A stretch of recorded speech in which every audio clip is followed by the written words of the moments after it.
A silent, grassy field hides the skeleton of a forgotten city. The early medieval world witnessed a great vanishing, where bustling urban centers across continents were left to the wind and weeds.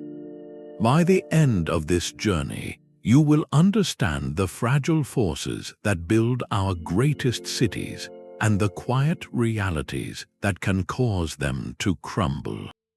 We will walk through the echoing ruins of a Roman town in Wales and stand before the earthquake-shattered capital of an Armenian kingdom. What can a single layer of ash or a child's lost shoe tell us about the final days of a metropolis? The stones themselves hold stories of resilience, transformation, and sobering lessons for our own time. What do you believe is the most enduring legacy a city can leave behind? Across a map of the ancient world, a constellation of lights begins to dim. This is not the sudden blackout of a single city, but the slow, widespread flickering of an entire network, a great unraveling of connection. To understand the ruins we find, we must first grasp the immense historical tide that left them stranded. We are speaking of the centuries following the fragmentation of the Roman Empire, a sprawling period from roughly the 5th to the 10th century, often labeled the Dark Ages. That term itself is debated by historians, but it captures a profound reality, a dramatic cooling of the intense, interconnected urban warmth that had characterized the Mediterranean world. This era witnessed what scholars call de-urbanization. It is a crucial distinction. This was not merely cities being destroyed by invaders, though that happened. It was a deeper, more systemic transformation. Imagine a great machine finely tuned for centuries, suddenly losing its power source. The components do not vanish, they simply cease to function together. Cities did not always disappear. Often they shrank, their grand public spaces falling silent, their populations gradually dispersing into the surrounding countryside.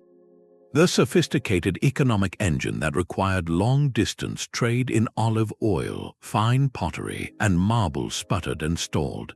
As the historian Brian Ward Perkins has compellingly argued, the archaeological record shows a stark and tangible decline. The quality of everyday goods, the complexity of construction, the very volume of material wealth, all indicate a severe drop in what we would call economic complexity. The supporting structures of urban life crumbled. The imperial tax system that had funded aqueducts, armies, and bureaucrats dissolved. The vast trade networks that brought grain from North Africa to Rome or spices from the east to Constantinople contracted into tiny, local circuits. The center of gravity for society shifted decisively from the city forum to the rural estate, from the merchant's warehouse to the local lord's granary. This great transition set the stage for everything that follows. It created the quiet, emptied landscapes where vines would grow over forgotten temples, and where the stories of once mighty places would fade into local legend. What does it mean for a city to not die, but to simply fall asleep? The lonely walls of Caerwent stand as a perfect, poignant monument to that great unraveling. Here in the gentle hills of southern Wales, you can walk a complete circuit of Roman stonework, tracing the outline of a town that time forgot. This was Venta Silorum, the market town and administrative heart of the Silia's people. Unlike the legendary ruins of Rome or Pompeii, Caerwent's power lies in its quiet ordinariness. It was not a glorious imperial capital but a successful provincial hub, a place where local governance, commerce, and daily life once thrived within a tidy Roman grid. And then it simply stopped. The story its stones tell is not one of fiery conquest but of a slow, steady exhale. Recent archaeology has peeled back the turf to reveal a process of gradual fading. The Grand Basilica, the town's hall of justice and commerce, did not burn. Instead, its roof timbers, no longer maintained, eventually gave way. The collapse layer found by archaeologists is one of orderly decay, timber and tile settling into the space where civic business once echoed. Later, people returned to the ruins, but not to rebuild the forum. They broke up the fine Roman stone to construct simple hearths in the corners of old foundations. The most telling silence comes from the soil itself. For centuries, layers of earth contained fragments of pottery from Gaul, fine tableware from North Africa, and amphorae that once held Spanish olive oil. Then, in the 5th century, that signal vanishes. The next layers contain only locally made, cruder pottery. The economic heartbeat that connected this Welsh town to the Mediterranean world had flatlined. The community did not disappear, but its horizon shrank from an empire to a valley. Power was no longer exercised from a magistrate's bench in the basilica, but from a chieftain's hall somewhere in the countryside. Caerwent became a place for the dead, not the living, its old streets repurposed as a burial ground. This transformation from a civic center to a cemetery is perhaps the most powerful symbol of all. It shows a fundamental shift in the landscape of memory and authority. The town did not fall to a sword. It was gently reclaimed by a new, quieter way of life, leaving behind a ghostly blueprint in the grass, a masterclass in how civilizations can recede without a single dramatic battle. A world away from the misty hills of Wales, the story of a city's end can be written not in quiet grass but in shattered stone. Travel to the sun-baked plains of modern-day Armenia, and you will find a vast, unassuming mound of earth rising from the flat landscape. This is all that visibly remains of Dvin, a name that once echoed across the Silk Road. While Caerwent represents the slow fade of urban life in the West, Dvin stands as a stark monument to a different kind of ending, one of sudden, catastrophic violence followed by final silence. This was no fading provincial town, but a glorious capital, the heart of the Armenian Bagratuni kingdom, and a bustling nexus where caravans from China, Persia, and Byzantium converged. The chronicler Moses Kornatzi recorded its splendor, a city of power, faith, and immense wealth. Its cathedral was one of the largest in the Christian world, its palace complex a center of politics, and its workshops hummed with artisans producing exquisite glass and ceramics destined for markets thousands of miles away. Dvin was a city fully plugged into the global network of its time. Then, in the year 893, the earth itself turned against it. A colossal earthquake struck with terrifying force.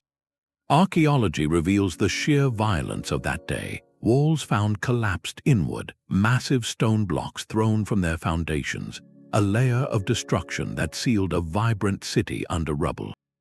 The disaster was so profound it entered the historical record as a divine reckoning. Yet, cities can be resilient. Evidence shows a brief, determined recovery. People cleared the rubble and rebuilt, patching their world back together. But Dvin's fate was to be struck twice. Just over a century later, the geopolitical tides of the region shifted violently with the invasions of the Seljuk Turks. The combination of natural catastrophe and the upheaval of conquest proved insurmountable. The trade routes that were its lifeblood were severed, the political reason for its existence erased. Where Caerwent transformed, Dvin was terminated. Its continuity, built over centuries, was cut abruptly short. The mound we see today is not just dirt, it is a layered archive of catastrophe and resilience, a testament to how the most connected and brilliant of urban centers can be rendered a memory by the unforgiving intersection of natural power and human conflict. What does it take for a city to not recover? A city does not vanish without leaving a trace, but the evidence it leaves is a language we must learn to read. For an archaeologist, arriving at a site like Caerwent or Dvin is like a detective stepping onto a crime scene centuries cold. The witnesses are long gone, and the evidence is not in fingerprints or spoken testimony, but in the silent, layered testimony of the earth itself. To move from a pile of weathered stones to a narrative of a living community requires a specific toolkit, a way of translating soil, stone, and artifact into story. The first and most fundamental principle is stratigraphy, the study of soil layers. Imagine the history of a site not as a book, but as a stack of newspapers, each layer deposited by a different event or period of time. The oldest layers are at the bottom, the most recent at the top. A collapsed wall lies on top of a floor, sealing everything beneath it in a moment frozen in time. A thick, ashy layer sandwiched between two floors tells of a catastrophic fire. By carefully excavating and recording each of these layers, archaeologists build a chronological sequence, a timeline written in dirt. But how do you date these layers? This is where typology comes in. This is the study of how the styles of everyday objects like pottery, tools, and coins change over time. Think of how the design of a car or a mobile phone evolves each year. A specific type of brooch or a finely glazed piece of pottery acts as a chronological marker. Finding a coin of a known emperor, perhaps sealed under that collapsed roof at Dvin, is the ultimate eureka moment. It provides a hard date, a before and after point that anchors the entire timeline of the disaster. Yet objects tell us more than just when, they tell us what. The distribution of finds across a site paints a vivid picture of daily life. A dense concentration of small, baked clay loom waits in one corner of a foundation. That was likely a weaver's workshop, a courtyard filled with the fragmented bones of sheep and cattle, all showing precise butcher marks. That space was used for food preparation. Scattered children's toys near a doorway or a single, lost leather shoe preserved in the mud speak to the intimate, human scale of the place. Scientists also look beyond the obvious, employing techniques like paleobotany, the analysis of ancient seeds and pollen. By studying microscopic plant remains in the soil, they can reconstruct the local environment, diet, and even the agricultural economy of the people who lived there.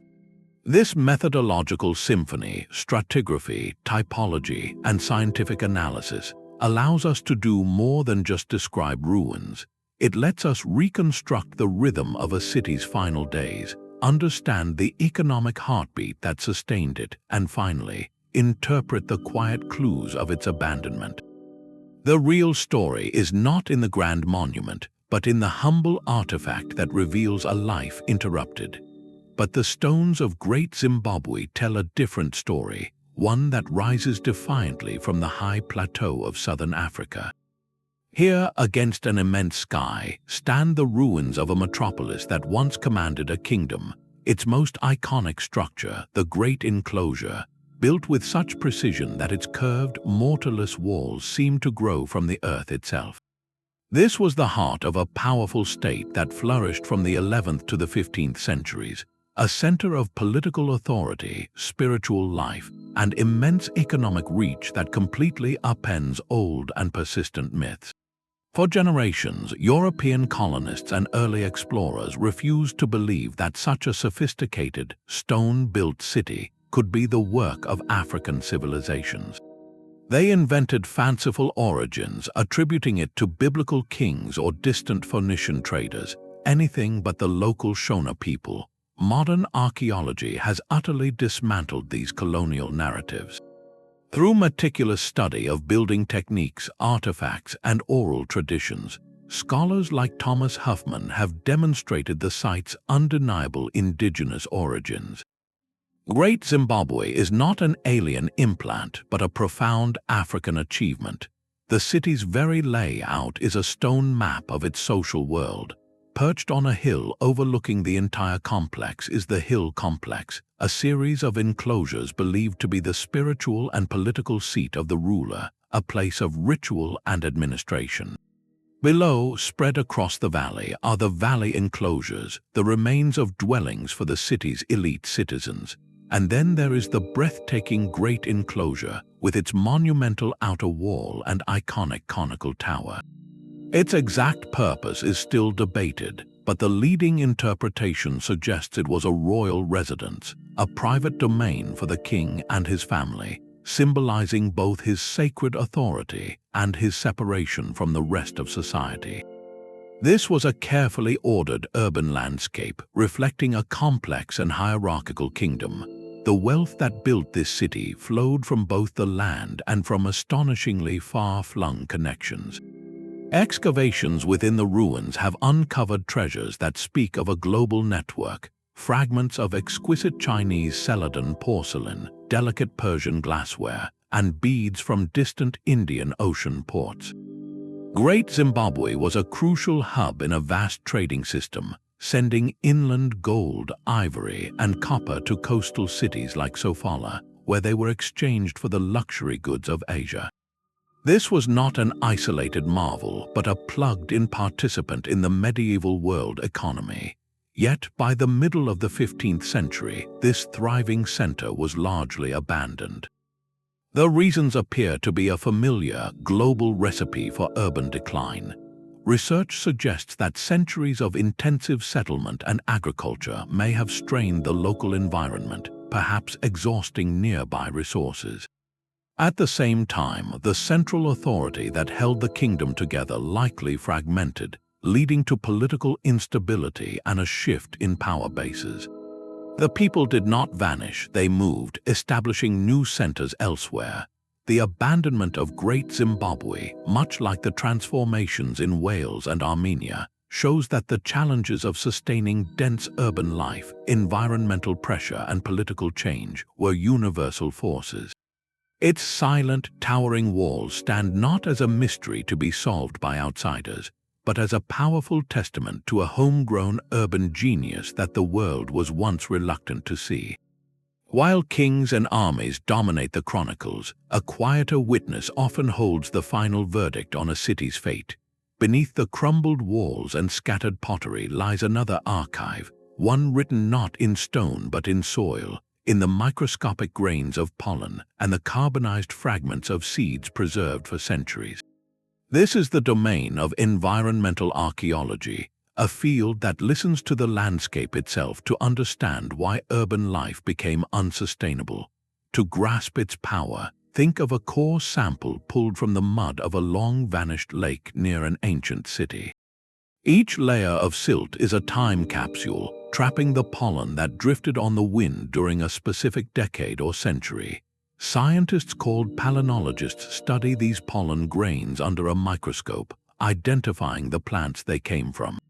The story they tell is one of profound ecological change. A deep layer might be rich in pollen from olive trees and grapevines, evidence of the carefully tended orchards and vineyards that fed a thriving population. Then higher up in the core, that signal begins to fade. It is replaced by a surge in pollen from hardy, weedy plants, species that move in when cultivated land is abandoned. This shift is not a random event. It is the botanical signature of collapse. It tells us the intensive farming that sustained the urban engine failed. Perhaps a series of punishing droughts, part of what some climate historians term the late antique Little Ice Age, a period of global cooling and instability, made reliable harvests impossible. Maybe centuries of supporting a dense population led to severe deforestation and soil exhaustion, as every available tree was cut for fuel and construction, leaving the hillsides eroded and barren. We can see this pattern across the ancient world, from the Middle East to Mesoamerica. At a former Roman agricultural town in Jordan, for instance, pollen records reveal a stark transition. The optimistic layer shows a landscape dominated by olive and cereal crops, the foundation of a robust local economy. The layer that seals the city's fate, however, tells a story of retreat. The olive pollen vanishes, overtaken by the pollen of artemisia and other wild shrubs, plants that reclaim abandoned fields. The city did not necessarily fall to a siege. It was strangled by the silent, creeping failure of the land that fed it. This evidence forces us to see these lost centers not just as collections of buildings, but as complex, fragile systems utterly dependent on an environmental balance.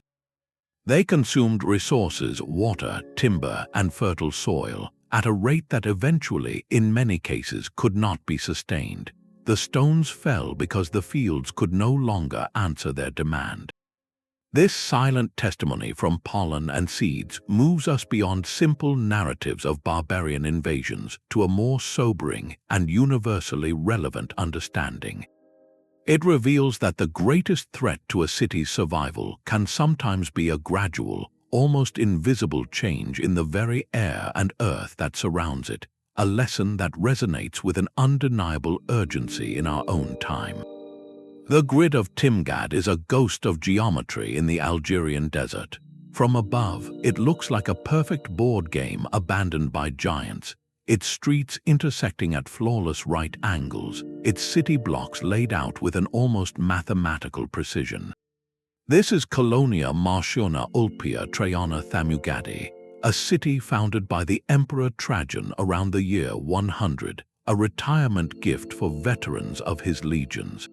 It was Roman urban theory made stone, the empire's ideal of order planted at the edge of the known world, and its survival, remarkably intact, is due to the very force that erased it, the relentless sands of the Sahara that buried and protected it for centuries, preserving a snapshot of imperial ambition. For archaeologists, Timgad is a unique time capsule. Unlike Caerwent, which transformed, or Dvin, which was shattered, Timgad was essentially freeze-dried. The drifting sand prevented later generations from carting its finely cut stones away for other buildings, leaving its skeleton astonishingly complete. You can stand in its central forum, walk the colonnades of its market, and sit in the tiers of its theater, which seated thousands, a powerful statement of culture in a supposedly remote military colony. This was far more than a fortified camp. Excavations have revealed a sophisticated urban heart, complete with a grand public library, a complex network of bathhouses, and an ingenious system of underground drains and cisterns that managed precious water in a semi-arid landscape. Timgad represents the height of imperial confidence, the belief that Roman order could be stamped upon any terrain. Yet this perfect city did not last. Its end was a slow unraveling of the systems that sustained it. As the Western Roman Empire's authority crumbled in the 5th century, the long-distance support for such outposts evaporated. The most critical failure was hydrological. The aqueducts that channeled water from distant mountains fell into disrepair, their maintenance no longer organized or funded. A gradually drying regional climate, part of those broader environmental shifts, likely exacerbated the crisis. With the life-giving water supply dwindling, the city's population probably began to shrink. At the same time, the security provided by the legions faded, leaving Timgad exposed to the increasing movements of nomadic groups. The archaeology tells a story of adaptation within decay. As the classical city declined, its spaces were repurposed. Early Christian churches were constructed, often directly using the stones and foundations of pagan temples, a physical metaphor for one belief system giving way to another. Among the most poignant finds are the last coins minted in the city, small, crude bronzes that pale in comparison to the fine imperial currency of its heyday. They speak of a community trying to maintain a local economy even as its connection to the wider Roman world frayed and finally snapped. Timgad's silence is a profound lesson in systemic vulnerability. It shows that no amount of perfect initial planning can inoculate a city against the collapse of the larger civilization that built and sustained it. The grid remains a beautiful, empty blueprint, reminding us that the most enduring human creations are not just the plans we draw, but the living networks of water, trade, and shared purpose that keep them alive. A single, soot-blackened lamp lies half-buried in the dirt. Its small flame was the last to flicker out in a home abandoned centuries ago. In the shadow of great walls and crumbled monuments, it is often the smallest, most ordinary objects that speak with the clearest voice. This is the power of material culture, the physical things people made and used in their daily lives. While kings wrote their histories on parchment, the story of the common person, the heartbeat of a city, is written in clay, in bronze, and in fragile, forgotten belongings. To hold such an object is to touch a direct thread to an individual from a distant past, a connection more intimate than any grand arch or temple facade. Consider the humble pottery that fills an archaeologist's tray. A thick, coarseware cooking pot, its exterior scarred by fire, tells a story of daily sustenance. It sat in a hearth, simmering a family's meal. Its very plainness speaks of a local, self-sufficient economy. Now, place beside it a shard of fine, glossy red tableware, imported from a workshop hundreds of miles away. This single fragment changes the narrative. It whispers of wealth, of taste, and of a trade network sophisticated enough to transport such fragile luxury across continents. The mix of these wares in a single home's rubble paints a detailed portrait of social standing and economic connection, but the most poignant finds are the truly personal ones. A delicate bone hairpin carved with a simple pattern lost by someone preparing for their day. A small, worn leather shoe, its size telling of a child who once ran through these now silent streets. These are not just artifacts, they are echoes of universal human experience, of grooming, of play, of a life in motion suddenly stilled. They collapse the centuries between us and them, reminding us that these were not abstract, ancient peoples, but individuals with routines, cares, and small moments of personal adornment. The story of a city's end is also told in its money. The study of coins, numismatics, provides one of archaeology's most precise clocks. Imagine excavating a street level, finding coins minted during the reign of a specific emperor. Then, in the layers above, the layer that represents the city's final occupation and collapse, those coins disappear. No newer currency arrives to replace them. This cessation is a critical clue, a terminus post quem, a Latin phrase meaning limit after which. It tells researchers that the abandonment happened sometime after that last coin was minted, but before the next wave of currency would have circulated. It signals the moment the economic pulse of the place flatlined, when the mechanism of taxed trade and paid labor simply stopped. Collectively, this silent testimony of everyday objects builds a moving, granular picture. The gradual decline of imported goods shows trade networks withering. The shift from fine tableware to crude local pottery speaks of diminishing wealth and turning inward. The poignant presence of personal items, left behind in what appears to be a calm departure or a hurried one, helps distinguish between a planned migration and a sudden crisis. These are the fragments from which we reconstruct not just a timeline, but the texture of a life, the quiet cadence of a city's final breath before the long sleep of the earth reclaimed it. The Persian historian Dvin wrote of a city that was, in his words, the mother of the world. He then recorded its terrible end.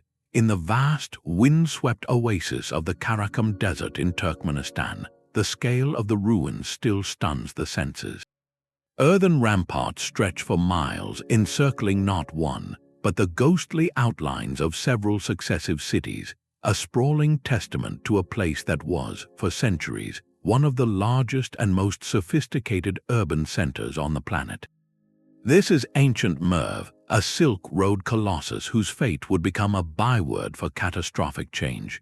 Its story is the ultimate collision between cosmopolitan brilliance and overwhelming force. For over 1,000 years, Merv thrived as a critical nexus. Caravans from China, India, Persia, and the Arab world converged here, exchanging silks, spices, ideas, and faiths. Its lifeblood was a marvel of engineering, a vast and intricate network of canals that diverted water from the Murghab River, transforming the desert fringe into a fertile green paradise. This was a city of layers, each era building a new walled citadel beside the old. The most glorious was the Seljuk-era Sultan Kala, adorned with buildings faced in brilliant turquoise tiles that would have shimmered like a mirage in the desert sun. It was a capital of science, literature, and staggering wealth. Then, in the year 1221, the horizon darkened with dust. The Mongol army under Tolui, son of Genghis Khan, arrived at its gates. The siege was short, and the outcome, according to the historical accounts, was total. Dvin states that the population was assembled outside the walls, and following the Mongol policy for cities that resisted, a great loss of life occurred. The physical evidence in the ground corroborates the scale of the disaster. Archaeologists have identified layers of intense burning and destruction across the site. More tellingly, they have found evidence of the systematic dismantling of the city's very reason for being, its hydraulic soul. The Mongol forces deliberately breached the great dams and headworks of the irrigation system, unleashing the water in a destructive flood and ensuring that even if people returned, the land could not sustain them. This was total warfare aimed not just at defeating an army, but at erasing a civilization's infrastructure. Yet cities are stubborn. In the centuries that followed, a fragile revival took root within the scarred walls. A smaller community, perhaps traders or descendants of survivors, resettled among the ruins. They built simpler structures and even restored some canals on a modest scale. But the Golden Age was irrevocably broken. The global trade routes had shifted, the political winds had changed, and the delicate balance of water and desert had been too violently upset. By the 18th century, Merv was finally completely silent, a queen of the world overtaken by the sands.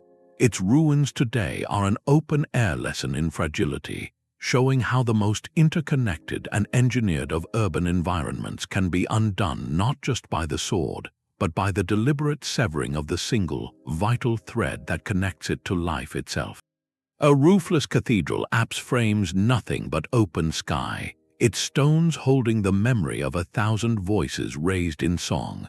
These architectural ghosts, the forums, temples, and bathhouses left behind, are perhaps the most eloquent storytellers of all. They were never just buildings, they were the anchors of civic identity, the physical stages where community was performed, faith was practiced, and power was made visible. To walk through their skeletal remains is to decode a society's deepest values and to witness, in stone, the precise moment those values began to change or vanish entirely. Take the Roman bath complex, a marvel of social engineering. Its exposed hypocaust system, the underground pillars that once channeled hot air to heat the floors, now looks like a fossilized ribcage. This was not merely a place to get clean. It was a hub of leisure, business, and social bonding, a cornerstone of the Roman ideal of urban civilization, the otium or cultivated leisure that defined a civilized life. The abandonment of these vast complexes, their lead pipes stripped for other uses and their grand halls left to the pigeons, signals far more than economic decline. It marks the loss of that specific collective ideal. Public bathing required immense resources, constant maintenance, and a shared cultural commitment to that particular form of community. When that commitment faded, the baths were often the first grand civic spaces to be cannibalized for their brick and lead, a literal dismantling of a way of life. Contrast this with the transformation of sacred space, which often shows remarkable cultural continuity even amidst collapse. Across the former Roman Empire, you find a powerful pattern, the conversion of a pagan temple into a Christian church. The physical shell remained, but its spiritual purpose was dramatically reoriented. The cella, the inner chamber that once housed a statue of Jupiter or Minerva, became the nave for congregational worship. This architectural recycling speaks not of a clean break, but of a profound adaptation. The community still gathered in a recognized center of spiritual power, but the deity and the rituals had changed. The building itself provided a bridge between the old world and the new, offering stability in a time of spiritual and political upheaval. In places like early medieval Britain, this evolution took on a starkly defensive form. At sites like the Roman fort of Anderytum, now Pevensey in England, you find small, simple churches constructed directly within the ruins of the old Roman walls, using stones plundered from the barracks. The architecture is stripped down, functional, a fortress of faith built from the bones of imperial military might. The grandeur is gone, but the need for a protected sacred space, a spiritual refuge, is powerfully evident.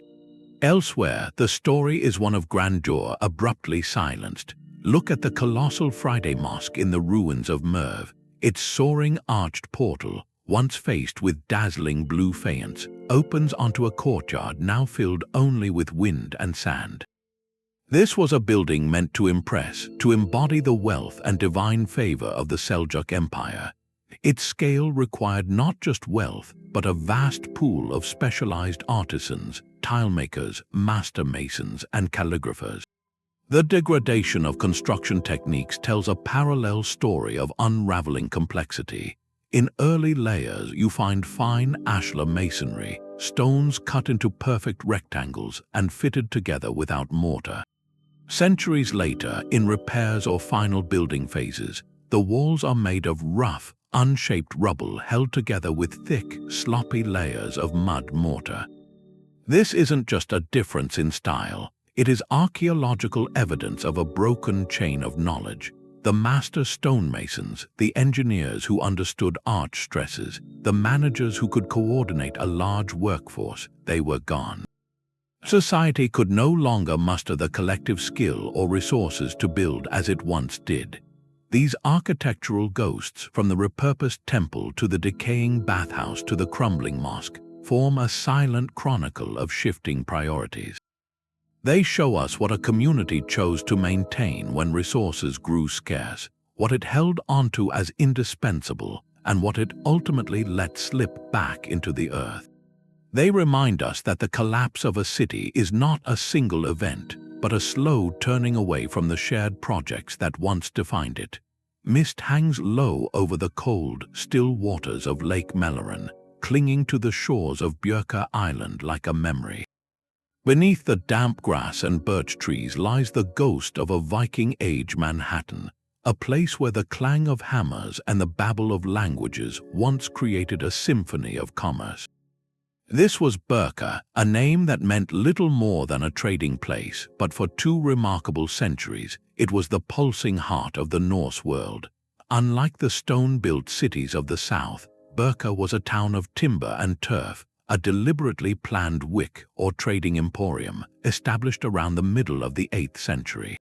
Its location was its genius, positioned on an island at the mouth of a great lake system, perfectly placed to control traffic between the rich Baltic Sea and the inland waterways leading deep into what would become Sweden.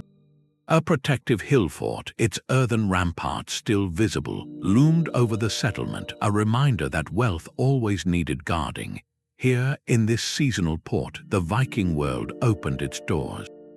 From its sturdy wooden jetties, ships departed loaded with furs, amber, and slaves, bound for the glittering markets of Baghdad and Constantinople, and to its shores came vessels carrying silver dirhams from the Islamic Caliphate, glass from the Rhineland, and fine silks from the Byzantine Empire. Excavations have peeled back the turf to reveal a town laid out with surprising order, its plots and pathways arranged in a regular grid, a hive of specialized industry. In one area, archaeologists find the debris of bead makers, with fragments of colored glass and the tiny tools used to shape them. In another, the scorched earth and slag heaps of the blacksmith and jeweler, who turned raw silver and iron into arm rings, brooches, and coins. The wealth of this cosmopolitan hub is most powerfully told by its silent citizens, those resting in the hundreds of burial mounds that ring the settlement. A woman was laid to rest with a delicate bronze ladle from the Frankish Empire beside her. A warrior was buried with a sword whose pattern-welded blade came from a Rhineland workshop. his status proclaimed by a set of Arabian silver coins placed carefully in his hand. Burqa was not an isolated fortress, it was a global village, a node in a web of connections stretching thousands of miles. Yet by the middle of the 10th century, this vibrant hub was fading. The reasons were a quiet convergence of geography and politics. Over decades, a process known as post-glacial rebound, where the land slowly rises after being freed from the weight of ancient ice sheets, caused the waterways around Burqa to become shallower. The very harbor that welcomed deep-keeled trading ships began to silt up, strangling the town's lifeline. At the same time, power on the Scandinavian peninsula was consolidating. Ambitious Swedish kings sought to control trade more directly, favoring new centers like Sigtuna, which was positioned on the mainland and easier to administer. As royal authority grew, the need for independent, island-based trading posts staffed by merchant princes diminished. The trade routes, like water, simply found a new and more convenient channel. Burqa was not destroyed by fire or sword, it was made obsolete. Its people likely moved their homes and workshops to the new centers of power, taking their skills with them. The story of Burqa is a masterclass in the fleeting nature of certain kinds of urban greatness. Its entire existence was predicated on being a perfect, neutral meeting point in a mobile world. When the currents of commerce and politics shifted, the island was left behind, its bustling wharves returning to quiet reeds, a powerful testament to how the most dynamic cities can be creations of a single, passing moment in time. But beneath the visible ruins lies an entire unseen world. A field of wheat rippling in the sun can hide the footprint of a forgotten city, its growth subtly stunted where ancient walls lie just beneath the plow. For decades, finding these ghosts required luck or the slow, destructive work of excavation. Today, archaeologists possess a kind of X-ray vision, a suite of technologies that allow them to map entire buried landscapes without ever breaking the soil. This is the revolution of remote sensing, and it is fundamentally rewriting our maps of the past. The most transformative tool might be one with a decidedly modern name, LiDAR, which stands for light detection and ranging. Mounted on an aircraft, a LiDAR unit fires millions of laser pulses toward the ground. By measuring the time it takes for each pulse to bounce back, it constructs a fantastically detailed three-dimensional model of the Earth's surface. The true magic happens when software filters out the trees and modern buildings. Suddenly, in places like the dense jungles of Cambodia, the undulating ground reveals the precise grid of canals, roads, and temple mounds of the vast medieval metropolis of Angkor. While Angkor is slightly later than our early medieval focus, the principle is universal. In the forests of Europe, LiDAR has stripped away the canopy to reveal the subtle bumps and ditches of Iron Age hill forts and the ghostly outlines of medieval farmsteads, showing settlement was far denser than we ever imagined from surface finds alone. But to see what lies beneath that surface, archaeologists turn to other senses. Ground-penetrating radar, or GPR, is like giving the Earth an ultrasound.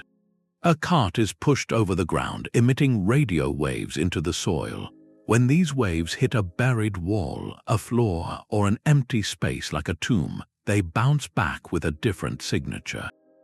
The result is a slice-by-slice image of the underworld, revealing the foundations of a Roman villa or the drainage system of a lost monastery, all in vivid, ghostly lines on a screen.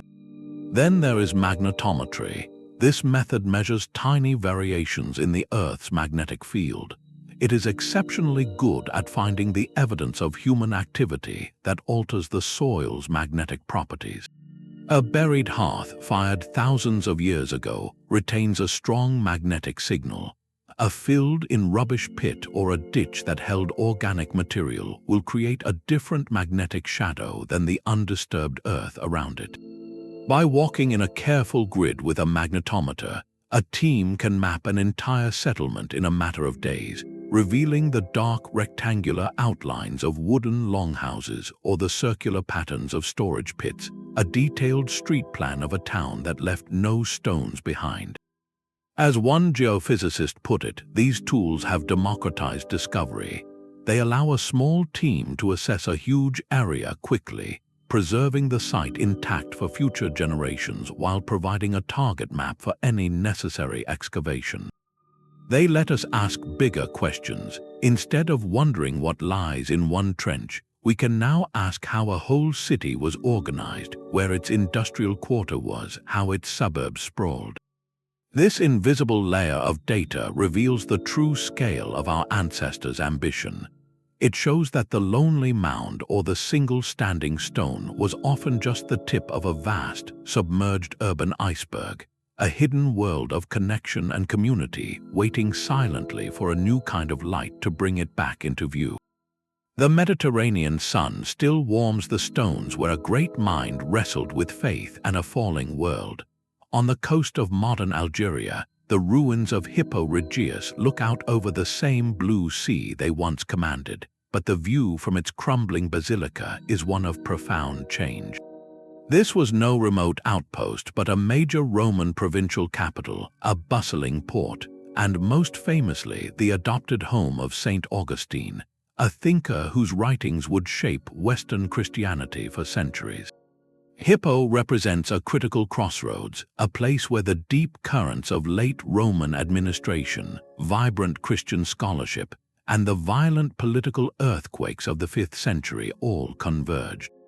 Its story is uniquely humanized because we can hear a voice from within the siege walls, a voice filled with anxiety and resolve. In his letters and sermons, Augustine himself describes the terrifying sound of the Vandal army at the gates in the year 430, the fear gripping the city, and his own struggle to provide comfort and meaning in a collapsing world. He did not live to see the outcome, passing away during the blockade, as the old order he knew was breathing its last. Archaeology gives physical form to this drama.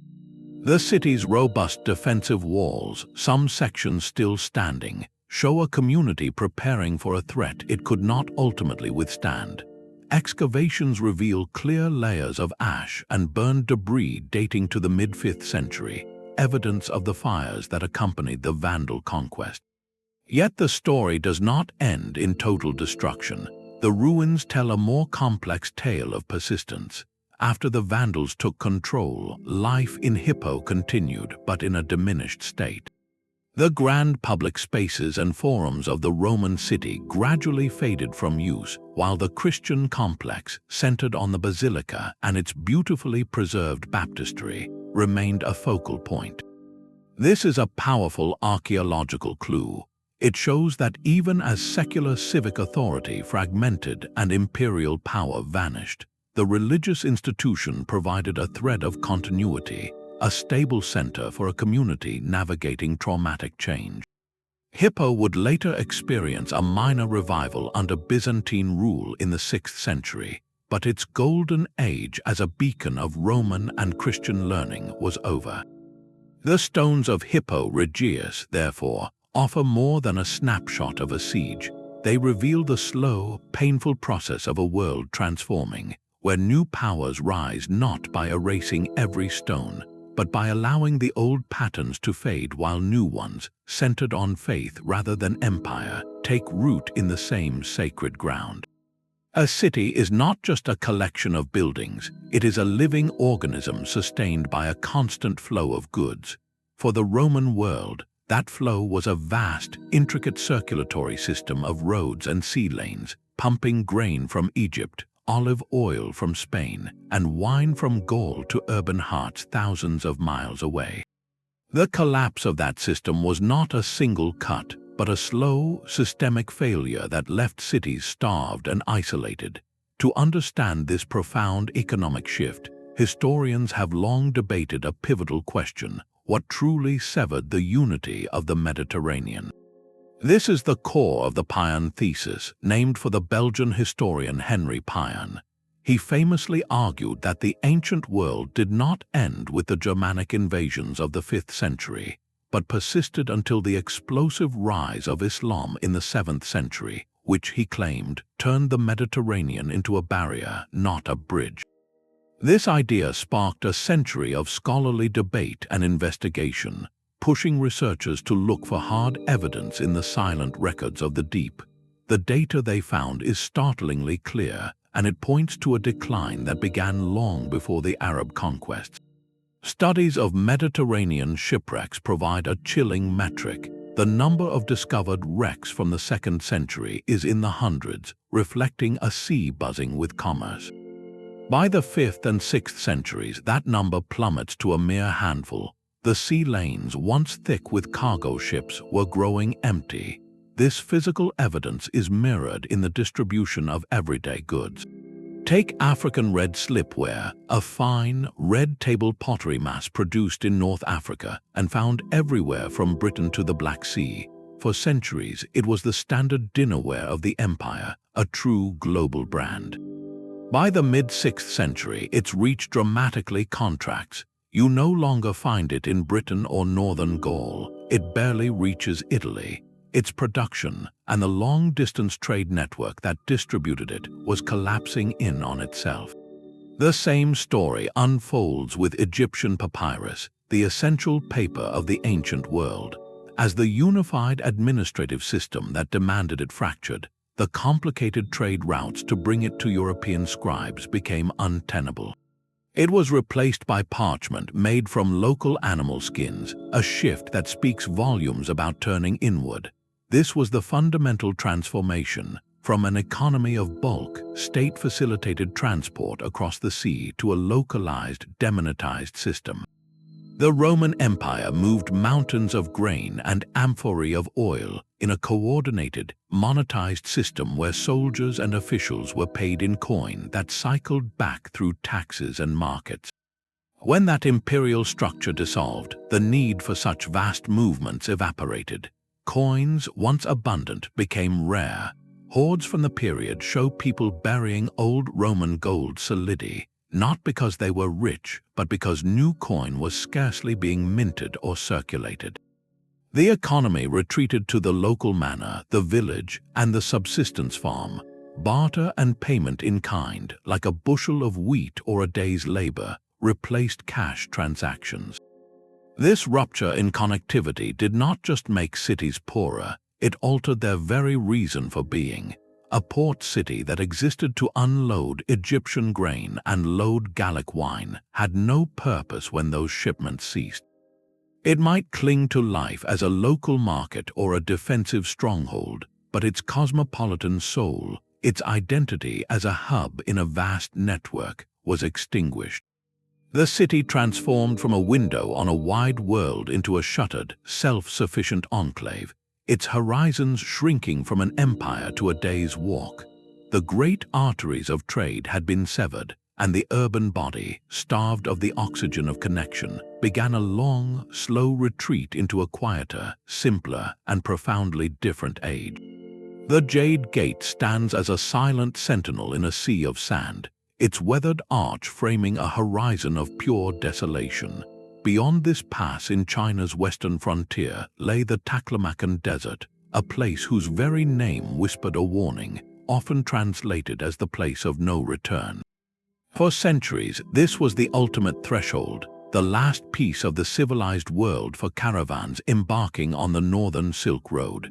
While the great oasis city of Dunhuang, with its legendary library caves, endured as a cultural beacon, its survival depended on a fragile network of smaller, specialized settlements that have not fared as well. Scattered along the vanished trails are the ghosts of garrison towns, fortified postal stations, and caravanserais, the vital capillaries that kept the lifeblood of trade flowing across a lethal landscape. These were not grand metropolises, but highly functional outposts, each with a specific role in sustaining the long, perilous journey between empires. The documents preserved in Dunhuang's caves give voice to this harsh administrative reality. Meticulous records detail the issuance of passports for travelers, the stocking of way stations with fodder and food, and the constant reports from garrison commanders watching the empty dunes.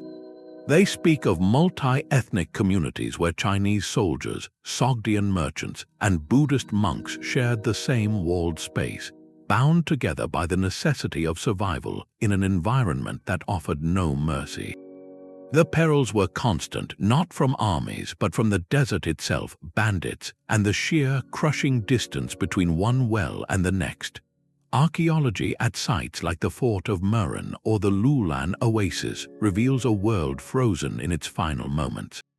In the parched air, incredible things survive: wooden slips and paper documents detailing grain supplies and guard rotations, their ink still legible after more than 1,000 years.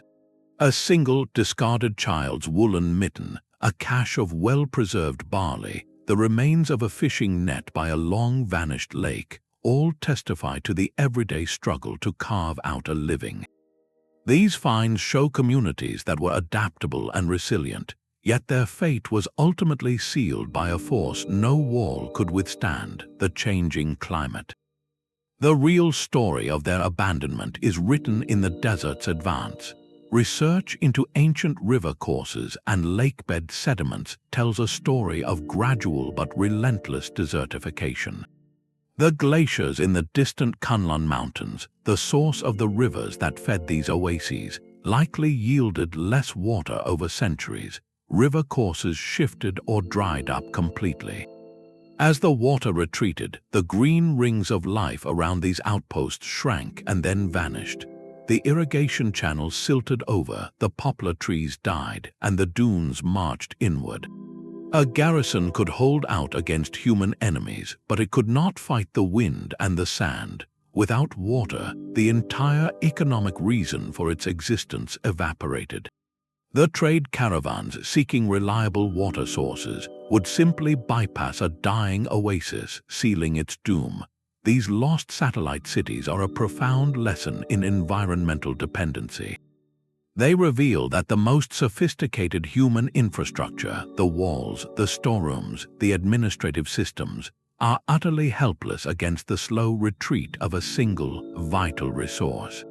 Their empty watchtowers, now surrounded by endless dunes, stand as monuments to a network that worked perfectly until the very land it was built upon decided to withdraw its support, leaving nothing behind but whispers on paper and the enduring silence of the sand. The grave of a Frankish warrior holds a story of two worlds. He was laid to rest with his sword, the symbol of his people's power and his own role in a turbulent age. Yet around his neck, resting against his chest, was a delicate bronze cross crafted in the lingering Roman style. This single burial is a profound personal statement, a microcosm of the immense cultural negotiation that defined the post-Roman landscape. While ruins show us where people lived, it is often in the places they chose for their final rest that we see most clearly who they believed themselves to be. This is the domain of mortuary archaeology, a field that reads grave goods and burial rites as a powerful language of identity, belief, and social change. In a time of great upheaval, what you were buried with told the community and the afterlife who you were. The artifacts in these resting places become a dialogue, sometimes a blending, sometimes a quiet assertion of difference. An art historian tracing a decorative motif can see this conversation unfold across centuries.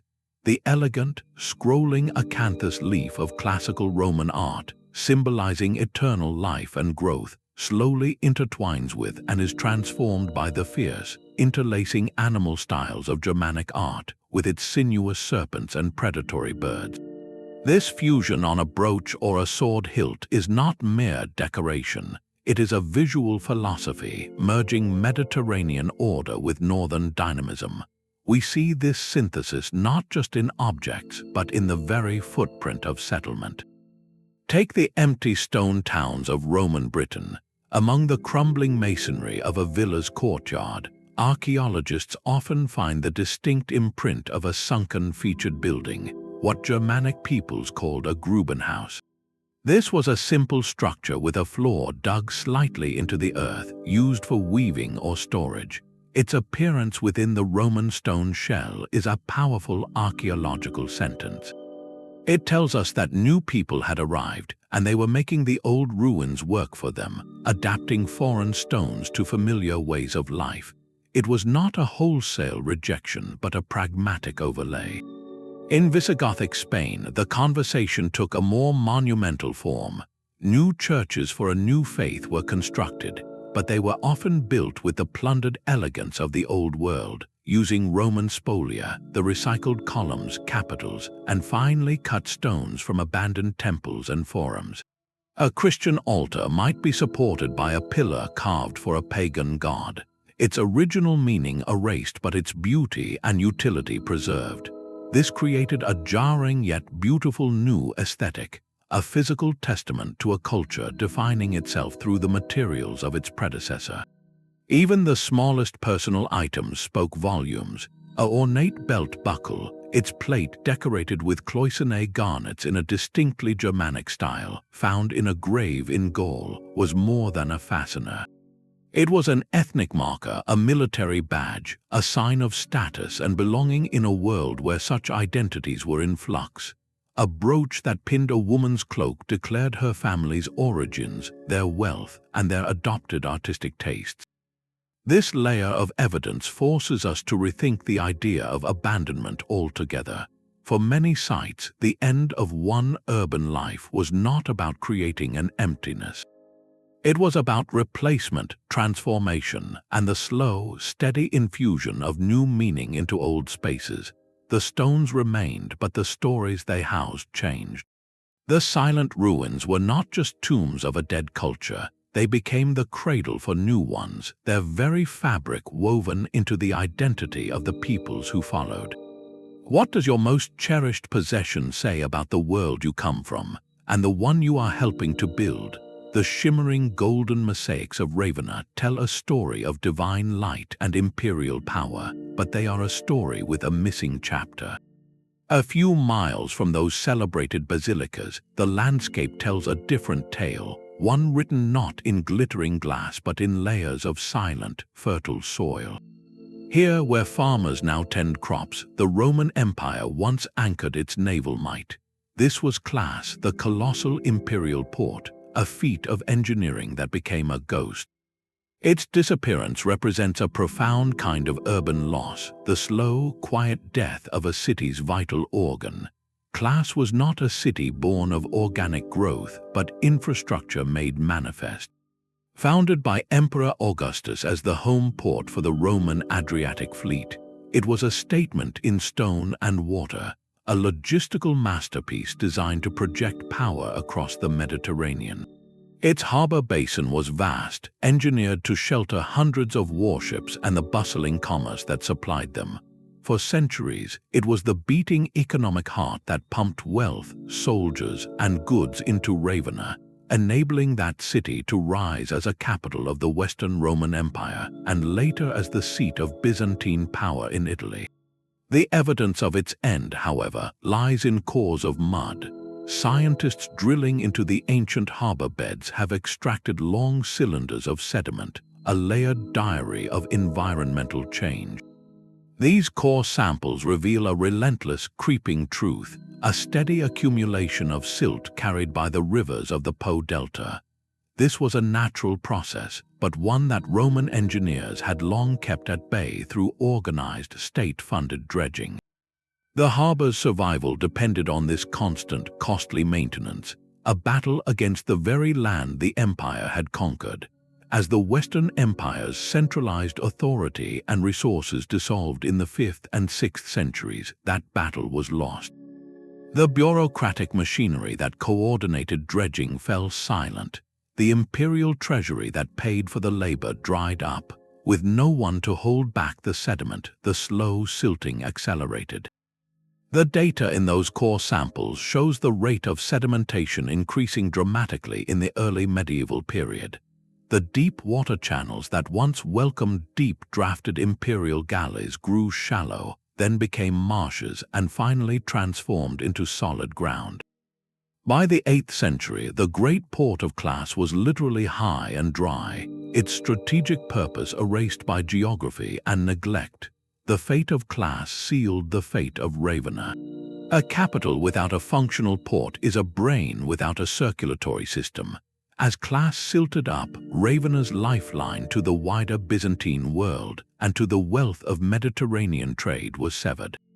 The city could no longer function as a strategic military command center or a thriving economic hub. Its role contracted, its horizons shrank. The magnificent mosaics remained, but the power they reflected was fading into memory. Ravenna transformed from a pulse point of empires into a quieter, more localized center of religious authority, a beautiful shell whose connection to the sea had been permanently cut. The empty fields that hide Classe's foundations offer a sobering lesson in systemic fragility.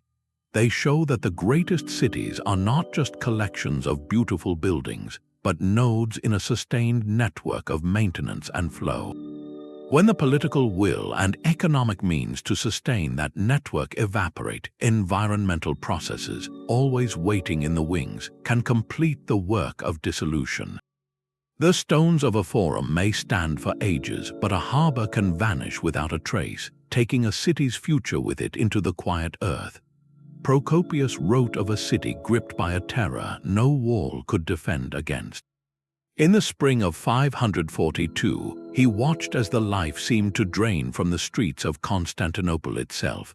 The historian, an eyewitness to the horror, recorded a scene of unimaginable loss, describing a capital where the dead were so numerous they overwhelmed every custom of burial, leaving a profound silence in the once teeming heart of the empire. He was documenting the arrival of the Justinianic Plague, a devastating pandemic of bubonic plague that would sweep across the Mediterranean world in relentless waves for nearly 2 centuries. This was an invisible force with the power to empty cities, a biological shock that historians now recognize as a critical, though often subtle, actor in the drama of urban decline. For a densely populated city, this illness was a perfect storm.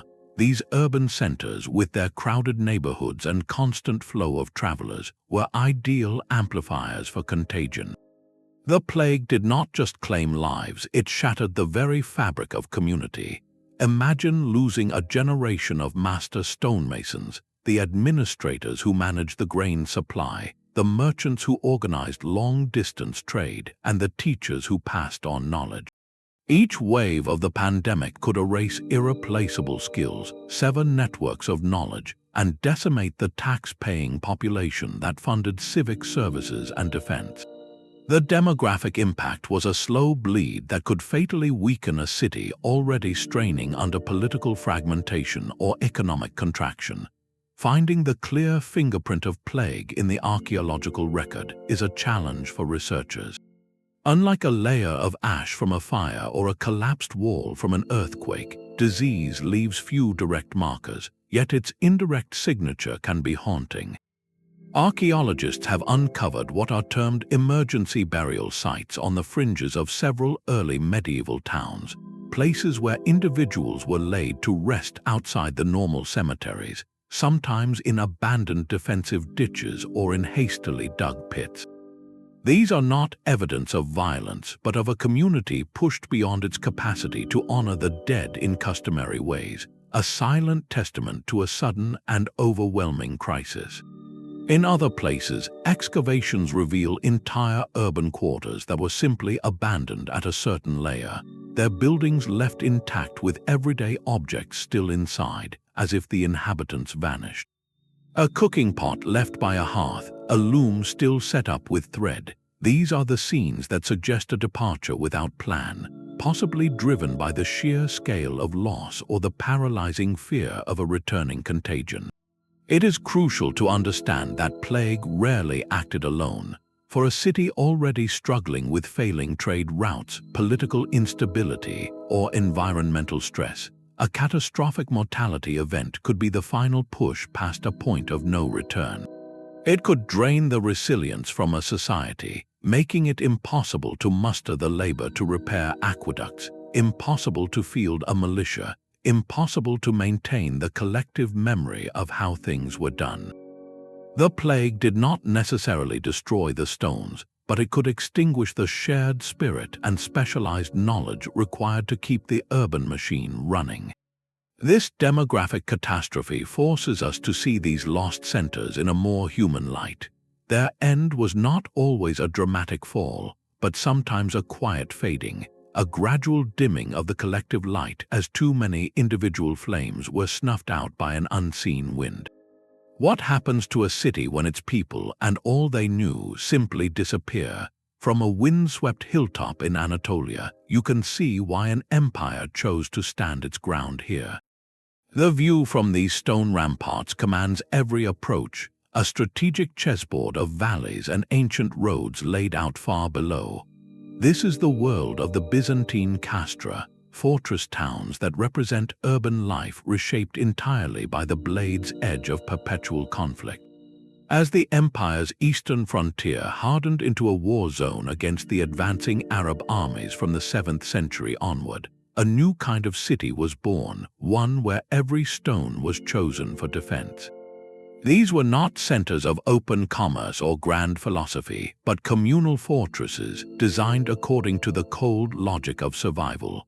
The Byzantine military manuals, like the Tactica, spelled out this theory in precise terms, advising on everything from the height of walls to the storage of grain, envisioning settlements that were both garrison and self-sufficient town. The layout was a clear hierarchy of security. At the summit stood the citadel, a final redoubt for the military garrison and commander. Tumbling down the slopes below, enclosed by a second, longer circuit of walls, was the lower town. Here, within the safety of the ramparts, civilians lived, markets operated, and craftsmen worked, all protected by the soldiers above. This was urbanism turned inward, a community that looked not outward to trade routes, but upward to its own watchtowers. Life here left a distinct archaeological signature. Excavations reveal a practical, militarized material culture, standardized pottery produced in local workshops, tools for repairing armor and weapons, and a striking abundance of agricultural terraces built right up to the walls. These towns were not importing luxuries, they were growing their own food, a necessity when the surrounding countryside could be raided at any moment. The finds tell a story of adaptation, of a society that had organized itself around the rhythm of threat and defense. Yet the very reason for their existence also contained the seeds of their abandonment. As the Byzantine frontier eventually stabilized, and especially after a period of imperial reconquest in the 10th and 11th centuries, the constant, immediate danger receded. The central state, regaining strength, often encouraged populations to move back to the more productive and administratively convenient plains. The Kastra, so vital in a time of crisis, became redundant in a time of relative peace. Their harsh, mountainous locations, chosen for defense, made them economically inefficient when security was no longer the primary concern. People simply walked down from the hills, leaving the formidable walls and terraced streets to the wind. These silent fortresses, therefore, are monuments to a specific phase of urban life. They show that a city can be a brilliant answer to an urgent question of survival, its form perfectly molded to its moment. But when the question changes, when the drums of war fade, that perfectly adapted form can become a relic almost overnight.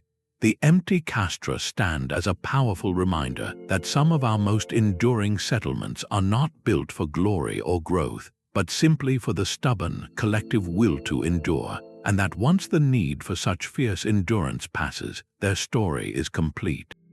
The waves off the coast of Brittany still whisper the name of a city that never was. Medieval storytellers spoke of Wise, a magnificent capital protected by a great dike, whose gates were held by a single, magical key.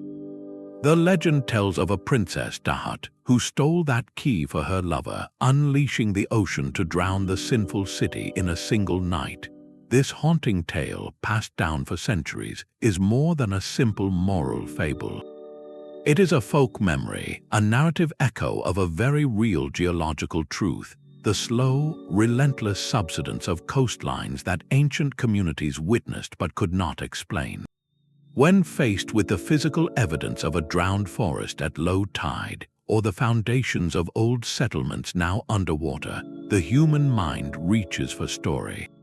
The legend of Wise is a perfect example of what scholars call an etiological myth, a tale born to explain the origins of a mysterious, observed phenomenon. These stories are the cultural afterlife of lost cities, a layer of meaning that grows long after the last inhabitant is gone. Across medieval Europe and beyond, people living amongst ruins they could not attribute crafted incredible narratives to make sense of them. The colossal, tumbled walls of the Roman city at Wroxeter in England, known to the post-Roman Britons as Caerwent, likely inspired local tales of a city of giants. Who else but giants, the reasoning went, could have moved such immense stones? Similarly, the breathtaking stonework of Great Zimbabwe, encountered by European explorers centuries later, sparked fevered speculation about the lost mines of King Solomon or a distant Phoenician colony, because the prevailing biases of the time could not accept it as an indigenous African achievement. These legends are not lies, they are interpretations. They represent a deep human need to fill the silence of abandonment with a plot, with characters and motives, to transform bewildering ruins into a lesson, a warning, or a testament to a lost golden age. The great literary trope of the city of brass from the Arabian Nights, a metropolis frozen in time with its inhabitants turned to metal statues, captures this perfectly. It is a story about the shocking discovery of a sophisticated, wealthy civilization that simply ceased to be, a narrative attempt to process the awe and unease that such a discovery provokes. This cultural layer is itself a historical artifact. The folklore that grows around a ruin tells us less about the people who built it, and more about the people who came after, about their fears, their values, and their understanding of the world. A story about a city drowned for its pride reflects a society deeply concerned with divine punishment and moral order. A tale of a city built by giants speaks to a sense of awe and a perceived loss of ancient power or knowledge. These myths remind us that ruins are never truly silent or neutral. They are constantly being read, interpreted, and given new voice by every generation that encounters them. The stones may state the fact of collapse, but it is the human imagination that writes the reason, weaving a permanent tapestry of myth and memory over the broken walls of the past. A modern apartment block in Esremska Mitrovica rests upon a foundation of imperial purple. Beneath the quiet streets of this Serbian city lie the sprawling, buried bones of Sirmium, once a gleaming capital of the Roman world. For a time in the 3rd and 4th centuries, this was one of the 4 great hearts of the empire, a place where emperors were proclaimed, where armies were marshaled along the Danube frontier, and where the complex machinery of imperial administration whirred without cease.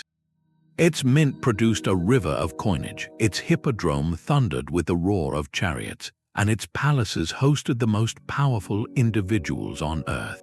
Sirmium was not a fading provincial town, it was a command center of global significance. And then it was gone, not just abandoned, but systematically dismantled from the top down until its very memory was almost erased. Its story is the most dramatic example of a complete urban reversal, a capital city collapsing back into a village. The archaeology here is a study in stark contrasts, revealing a city built for eternity that met a decisive end. Excavations have peeled back the modern soil to expose staggering monuments, the footprint of a vast imperial palace complex with heated floors and intricate mosaics depicting mythological scenes, the curved foundations of a hippodrome that could seat thousands, and the robust workshops of the mint where gold solidi were struck bearing the profiles of rulers like Constantine the Great. This was the architecture of absolute power, designed to project Roman order at the very edge of the empire. Yet layered directly atop this grandeur is evidence of a violent and final rupture. In the 6th century, the volatile forces moving across the Eurasian steppe reached the Danube. First the Huns, and later, more definitively, the Avars, powerful nomadic confederations, breached the frontiers and sacked Sirmium. The archaeological record shows clear layers of burning and destruction, a fiery punctuation mark in the city's long history. But the true insight into Sirmium's fate comes not from the destruction itself, but from what grew, or rather, what did not grow in its aftermath. After the Avar conquest, the immense flow of imperial resources that had sustained the city was cut off forever. What remained was a landscape of colossal ruins and a small, resilient community, likely Slavic settlers, who moved into the skeleton of the capital. They did not rebuild the palaces or restore the grid. Instead, they did something profoundly symbolic. They adapted the ruins to a pre-urban way of life. Archaeologists have found their simple, post-built huts constructed directly inside the walls of the imperial palace. They dug storage pits for grain straight through the exquisite mosaic floors, the geometric patterns shattered by practical necessity. They quarried the finely cut limestone from the hippodromes seating to build humble walls and hearths. This is the complete unraveling of an urban hierarchy. The centralized state, the specialized economy, the monumental ideology all evaporated. The node of imperial power reverted to a simple, self-sufficient settlement. The grand city grid, that ultimate symbol of Roman order, was lost not under new streets but under vegetable plots and pastoral tracts. The community lived among the ruins, not with them as a legacy to be preserved. The past was not a source of identity, it was a convenient quarry. Sirmium exemplifies a total reset, where the immense energy required to maintain a global capital dissipated, leaving only the raw materials of its grandeur to be scavenged by a world that had no use for its original purpose. The imperial capital became, quite literally, the foundation for a village, a humbling reminder that the most powerful urban engines can, when their sustaining systems fail, be reduced to little more than a convenient source of building stone and a place to plant a field. A sun-baked mud brick wall in the desert can stand for 1,000 years, while a mighty stone foundation in a European forest can be reduced to a faint, grassy shadow in just a few centuries. This stark difference is the heart of a crucial but often overlooked concept, the taphonomy of ruins. Taphonomy, a term borrowed from paleontology, refers to everything that happens to a site from the moment it is abandoned to the moment it is studied. It is the story of a ruin's afterlife, a tale of natural forces and human actions that determine whether a city leaves a crisp, legible signature or vanishes almost without a trace. The first and most powerful actor in this drama is climate. In arid environments like the Sahara or the Taklamakan Desert, the lack of moisture creates a kind of natural time capsule. Organic materials that would normally rot, wooden tools, leather shoes, textiles, even ancient food, can be preserved in astonishing detail. The dry air and alkaline sands act as a gentle preservative, allowing us to find the intimate belongings of daily life exactly where they were dropped. This is why we have such vivid snapshots from desert outposts, where the very dryness that threatened their survival in life ensured their preservation in death. Contrast this with a temperate, rainy landscape like that of northern Europe. Here, the environment is actively destructive. Constant moisture, freezing and thawing cycles, and acidic soils work together to break down stone and dissolve organic matter. A wooden post from a Dark Age hall will rot away completely, leaving only a darker stain in the earth, a ghostly post hole. Acidic soils can even dissolve bone. In such conditions, a city built largely of timber and wattle can be erased from the surface world in a matter of generations, leaving only subtle undulations in a farmer's field, known as crop marks, to hint at what lies beneath. Human activity is the other great sculptor of the archaeological record, and it is rarely gentle. The practice of stone robbing is one of the most common reasons majestic ruins become mere foundations. For centuries, the finely cut ashlar blocks of a Roman town like Venta Silorum were seen not as heritage, but as a convenient quarry. Medieval masons, then later farmers building field walls, would systematically cart away the ready-made stone, leaving only the rubble core of walls behind. This is why so many Roman sites in Britain are now just low, grassy platforms, their skeletons stripped for other buildings. Agriculture itself is a powerful force. The deep plow of modern farming can churn through and obliterate the upper layers of an archaeological site, scattering artifacts and blurring the stratigraphic sequence that tells the story of time. A site that was abandoned and never reoccupied, like the sand-buried Timgad, might be perfectly preserved but lies deep, waiting for a chance discovery. Conversely, a site with continuous habitation, like many modern European cities, presents a different challenge. Here, each generation builds on top of the last, often destroying the earlier layers in the process. The medieval builders of a cathedral might dig straight through a Roman temple floor to lay their foundations, unwittingly erasing a chapter of history. As one conservator notes, the archaeological record is not a clear window into the past, but a stained and fragmented mirror, its reflections shaped by a millennia-long storm of rain, roots, plows, and human need. What we find is not what was most important, but simply what was durable enough to survive and fortunate enough to escape the endless repurposing of the landscape. This understanding is humbling. It reminds us that every ruin we can walk through is a winner in a brutal lottery of preservation, a lucky survivor of an endless process of forgetting. Across the stark, sun-bleached plains of eastern Jordan, a palace rises from the emptiness like a mirage. This is Casa Amra, its small, domed bathhouse standing alone under an immense sky, a world away from the bustling cities of Damascus or Baghdad. It is one of the so-called Umayyad desert castles, a network of fortified palace complexes built by the early Islamic caliphs of the Umayyad dynasty in the 7th and 8th centuries. These were not cities in any traditional sense, but something more intimate and revealing, self-contained aristocratic worlds carved into the desert's edge. They represent a unique and fleeting urban experiment, a deliberate attempt to transplant the luxury and authority of a ruling elite into a landscape of profound isolation. Their story is one of brilliant fusion, sophisticated adaptation, and a stark reminder of how tightly the fate of a place can be bound to the fortunes of the family that built it. To understand them is to step into the private realm of the caliphs themselves. The Umayyads, having established their capital in Damascus, found themselves rulers of a vast empire that stretched from Spain to the borders of India. Yet their power was rooted in the tribal traditions of the Arabian Peninsula. These desert estates served as a crucial bridge between those worlds.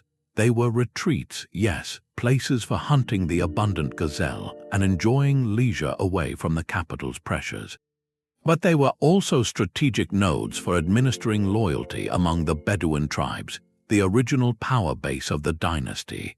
A caliph could meet with tribal leaders in a setting that evoked both imperial grandeur and a shared connection to the desert, reinforcing bonds through patronage and personal presence.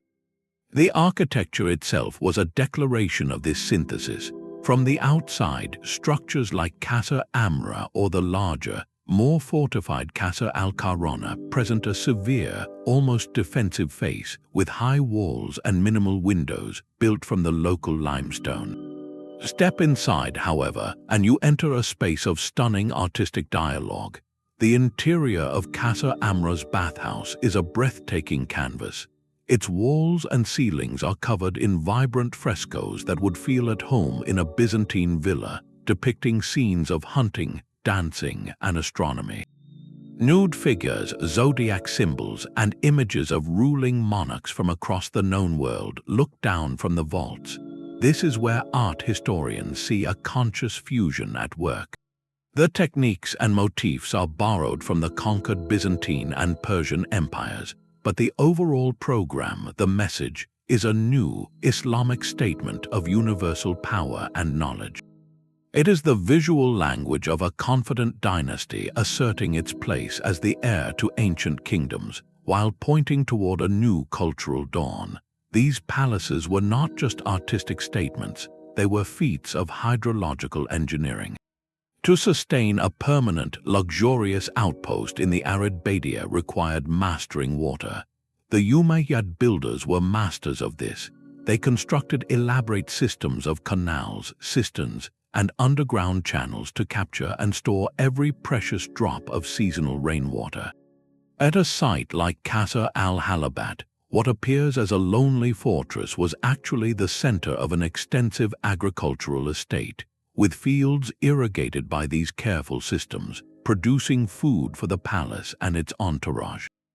This ability to create green, productive pockets in the desert was a physical manifestation of the caliph's power, his ability to bring life and order to the barren. Yet this entire world was astonishingly brief. The Umayyad desert castles flourished for little more than a century. Their end came not from environmental collapse or invasion, but from a sharp, decisive political revolution. In the year 750, the Umayyad dynasty was overthrown by the Abbasids, who moved the heart of the Islamic Empire eastward to the newly founded city of Baghdad. Overnight, these desert palaces lost their reason for being. They were not just politically inconvenient, they were potent symbols of the old regime. The Abbasids had no use for them.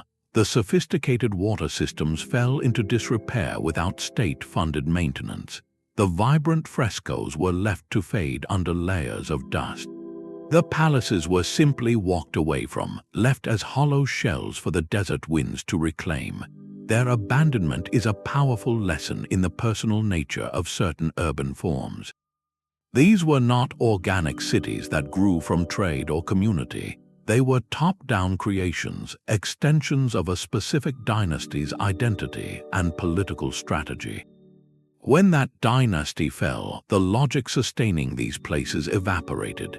They stand today as beautiful, haunting ghosts, their splendid isolation a direct result of their intimate bond with a ruling family whose time abruptly passed.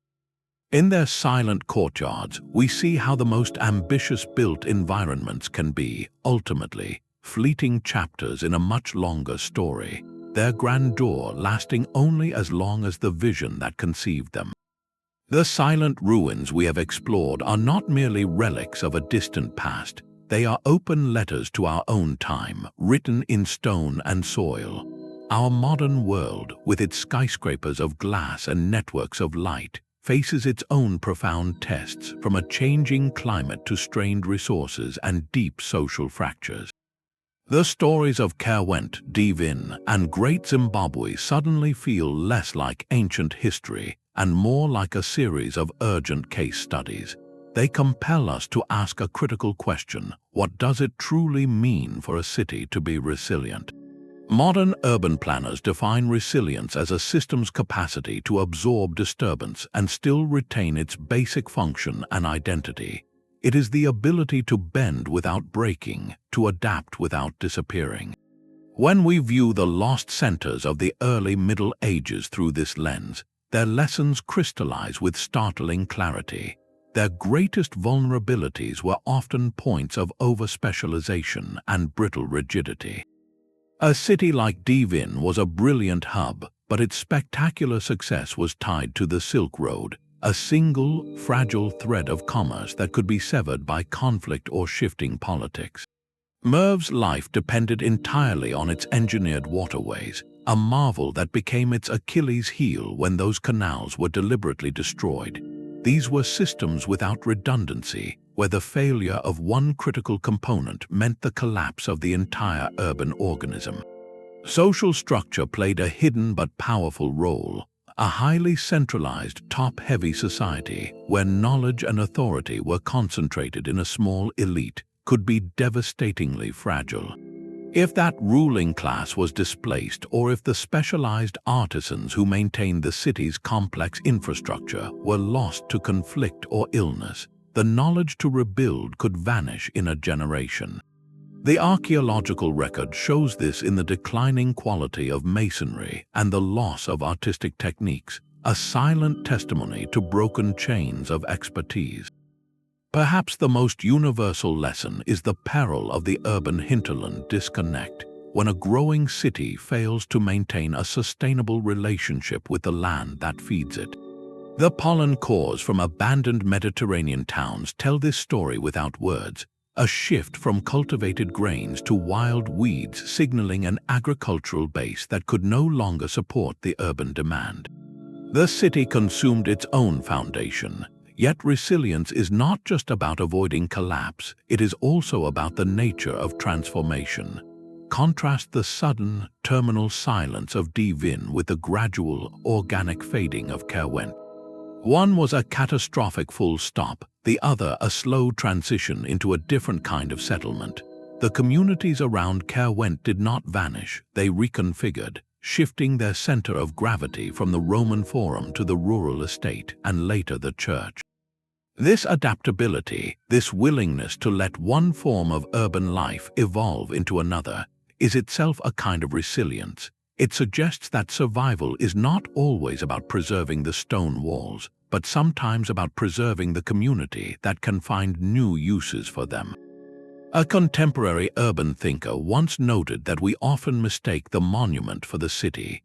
The overarching truth echoed by 1,000 ruins is that cities are not permanent geographical facts. They are dynamic, living contracts, a three-way pact between the people who inhabit them, the natural environment that sustains them, and the institutions that organize them. The stories of the early Middle Ages show us that when that contract is broken, when the balance between these forces is lost, the urban dream can recede back into the earth from which it rose.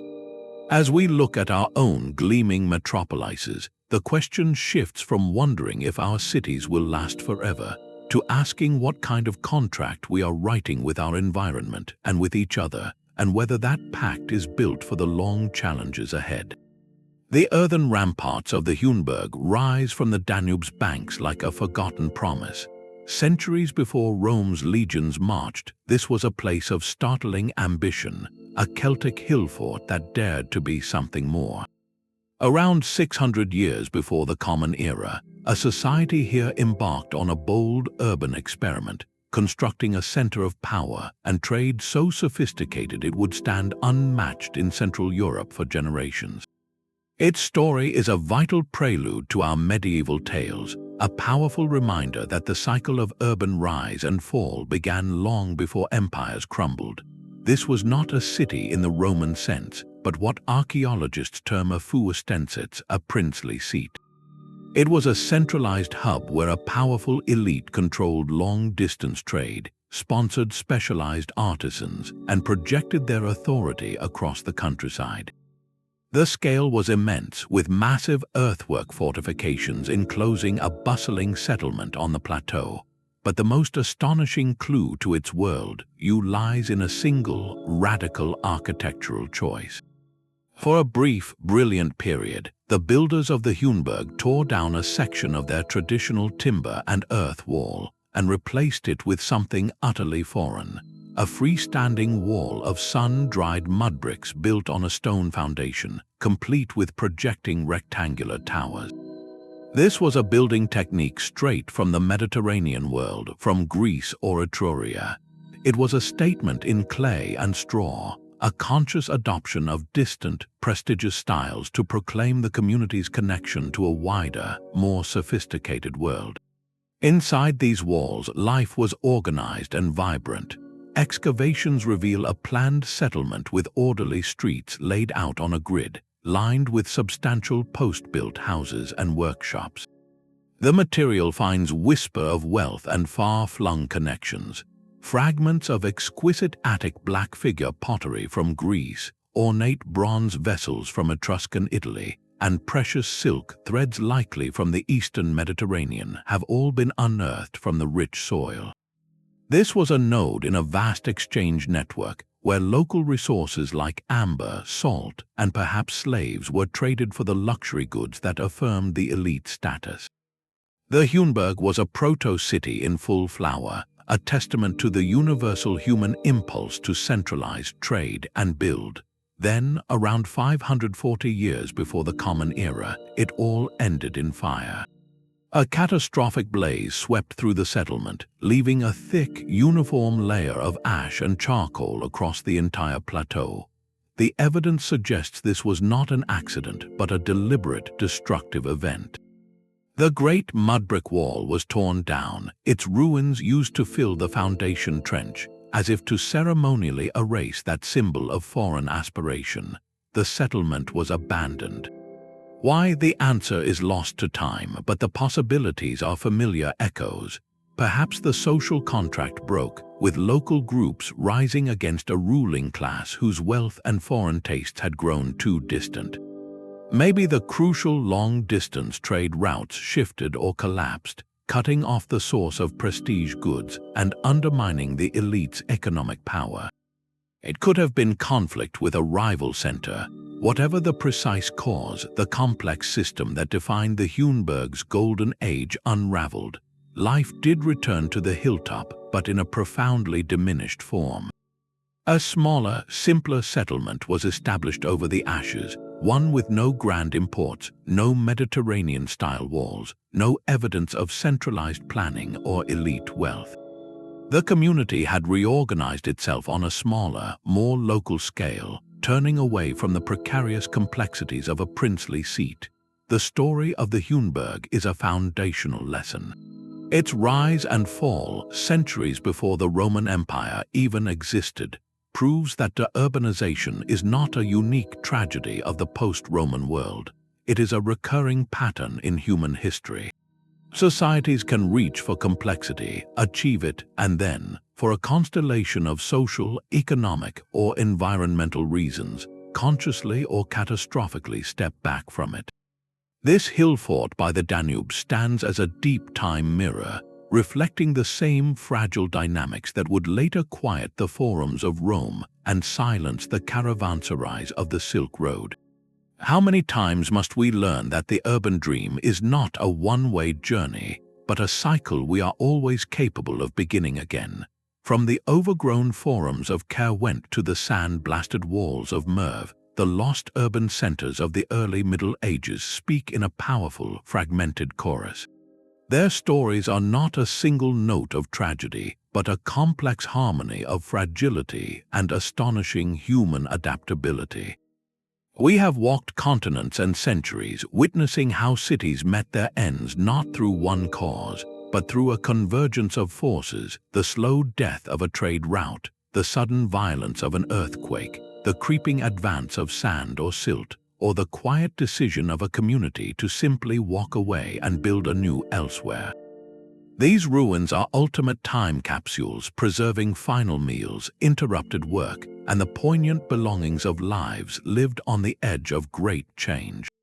They show us that collapse is rarely an event, but a process, a series of unraveling threads in the social and environmental fabric.